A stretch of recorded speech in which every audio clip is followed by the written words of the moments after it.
All right, so I wanted to make a list that is the ultimate backhanded compliment. These are the top 10 quarterbacks who will not win a Super Bowl. Now, again, saying they won't win a Super Bowl is a bit harsh. You never know. Anything could happen. Rex Grossman got to a Super Bowl, right? So who knows? But these are the quarterbacks that I would bet won't win a Super Bowl. Seems very unlikely that they would win a Super Bowl. So less than 1% chance would win a Super Bowl, but are still good. And so let's just get into it. Number 10, Jacoby Brissett, who, I think there's some players that are going to be on this list that would probably take it as an insult to be on this list. I don't think Brissett should necessarily, because I think this is more of a compliment of him being on the list. He was a good quarterback last year, showed some real flashes. Again, the best we've seen him play is play like a top 20 quarterback one season. So is he going to win a Super Bowl? Probably not. I don't think so if you're on this list, but there's a lot to like about his game. And I guess the one way he could win a Super Bowl is kind of maybe in a situation like he's in now, just doesn't get paid a ton, because that's a big part of it, is a lot of these guys get big contracts, and that's why they won't win a Super Bowl. Brissett, maybe not at the level where he's getting a big contract. Maybe it could work, but for now, I'm saying no, so he's on the list at 10. Number 9 is Mac Jones, another guy who, again, I could envision a way he wins a Super Bowl, maybe more so than some of these other players who I have higher on this list, actually, just because he's still on his rookie deal. He's made a Pro Bowl, so his fifth-year option would be expensive if New England picks it up, which we assume they would. So you will only have 2 years of cheap production for Jones. That would really be the window, and it seems like the Patriots are a bit far. I don't know if they're quite at Super Bowl contention in this year or next year, so because of that, I'm going to say that he probably won't win a Super Bowl, but is a good player, has shown some flashes as a rookie, although did not have a great year too, so we'll see where his career goes from here.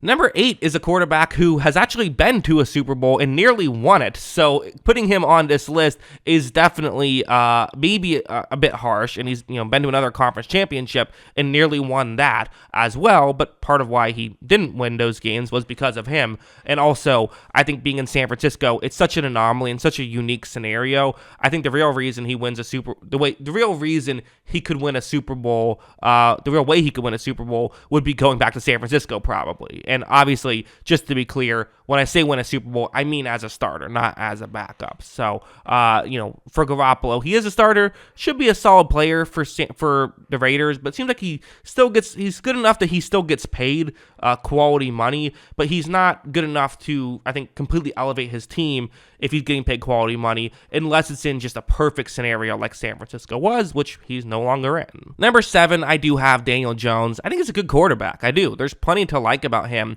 but paying Daniel Jones $40 million a year and expecting him to win a Super Bowl feels very unlikely. I think that he's someone who, again, typically the way it works is if you're paying a quarterback that much money, you don't win Super Bowls unless they're elite level quarterbacks. Mahomes can do it because Mahomes is a superstar player, but if you're going to get paid that much, you have to be elite to get to a Super Bowl and to win it. Doesn't always work out that way, but usually it does. Jones I like, but I think that contract, I think the way he wins a Super Bowl is if after that contract he gets paid a lot less and then maybe can do it that way, but seems unlikely.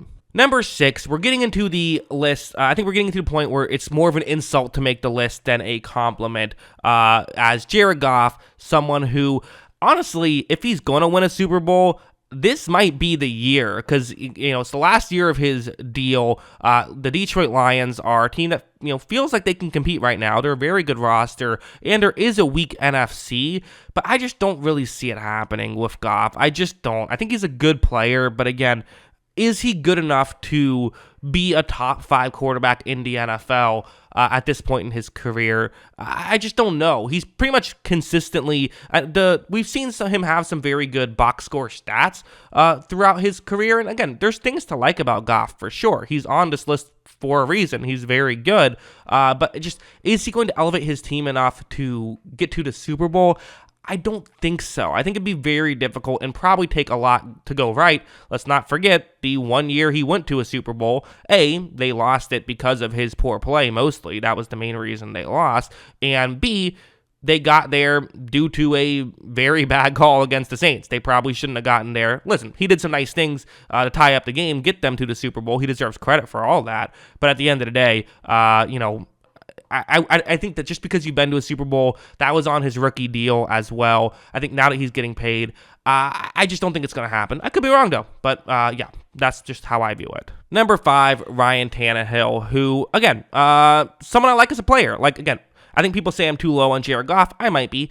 People might say I'm too low on Ryan Tannehill. I like Ryan Tannehill. I think that Goff and Tannehill are very good quarterbacks, and I think that if they were in a perfect situation and weren't getting paid a ton of money, then they could win a Super Bowl. But the odds of that scenario happening are very slim for either of those two guys at this point in their career. I think Tannehill maybe had that moment when in his first year in Tennessee, but since then, since he's gotten paid, I just don't know if he can, get into that situation again. So he's a good quarterback, but not number 1 on my list. Number 4, Derek Carr, a guy who I think the fact that he's only been to one playoff game in his career is certainly more luck than anything else. I mean, for one thing, there was legitimate luck of him getting injured when he should have been in the playoffs for another one.